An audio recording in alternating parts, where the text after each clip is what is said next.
কেন্দ্র টাকা না দিলে আমার বয়েই গেছে। কয়েকদিন আগে উত্তরবঙ্গ সফরে গিয়ে বলেছিলেন মুখ্যমন্ত্রী মমতা বন্দ্যোপাধ্যায়।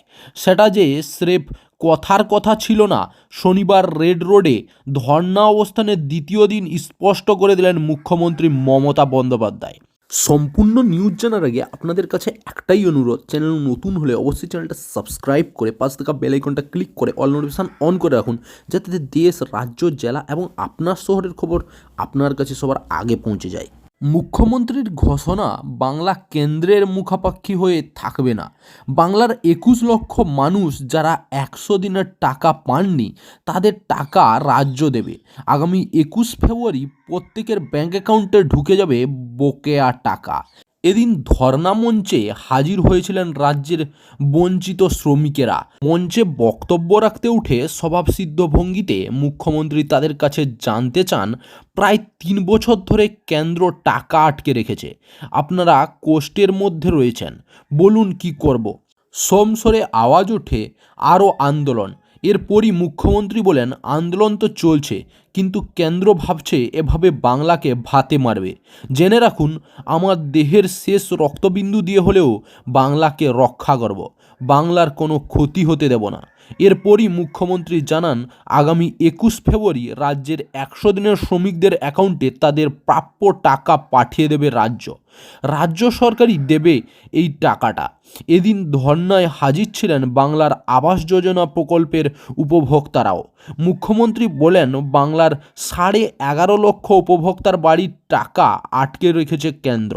বিজেপি সরকার টাকা না দিলে এদের টাকাও আমরা দিয়ে দেব, তবে সেই তারিখটা এখন বলছি না।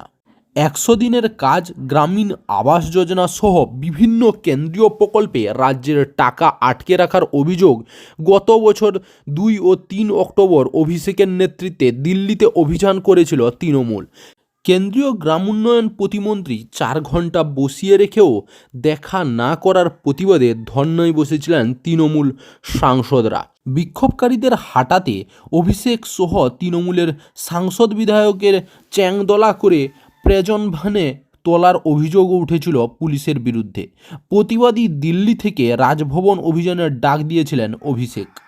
এমনকি ওই ধর্না মঞ্চ থেকে বঞ্চিতদের উদ্দেশ্যে অভিষেক বলেছিলেন, ভাববেন না কেন্দ্র টাকা না দিলে আপনারাও টাকা পাবেন না, আপনাদের টাকার ব্যবস্থা তৃণমূল কংগ্রেস করবে। আমি মঞ্চ থেকে কথা দিয়ে যাচ্ছি, গত নভেম্বরে 100 দিনের কাজে 3000 শ্রমিককে আর্থিক সাহায্য করেছিলেন তৃণমূলের সর্বভারতীয় সাধারণ সম্পাদক। বকেয়া দাবিতে সম্প্রতি প্রধানমন্ত্রী মোদির সঙ্গেও দেখা করেছিলেন মুখ্যমন্ত্রী। তারপরেও রাজনৈতিক কারণে বাংলার শ্রমিকদের প্রাপ্য টাকা আটকে রাখা হচ্ছে বলে অভিযোগ। যদিও কেন্দ্রের টাকা আটকে রাখার ব্যাখ্যা হিসেবে বঙ্গ বিজেপি নেতারা বারে বারে বাংলার বিরুদ্ধে উন্নয়নের টাকা নয় ছয়ের অভিযোগ সামনে এনে বোঝাতে চেয়েছেন পরিস্থিতির জন্য দায়ী রাজ্যই। মাস দুয়েক পরই ভোট, তার আগে মুখ্যমন্ত্রীর এই ঘোষণা মাস্টার স্ট্রোক হিসেবে দেখাচ্ছেন রাজনৈতিক পর্যবেক্ষকরা। তাদের মতে, বিচক্ষণ রাজনীতিক মমতা বন্দ্যোপাধ্যায়ের এদিন ঘোষণার জেরে লোকসভা ভোটের আগে বাংলায় বিজেপির স্নায়ুর চাপ আরও বাড়ল। মমতা বন্দ্যোপাধ্যায় এদিন বলেন, অল আউট খেলব, খেলা হবে, আবারও জিততে হবে।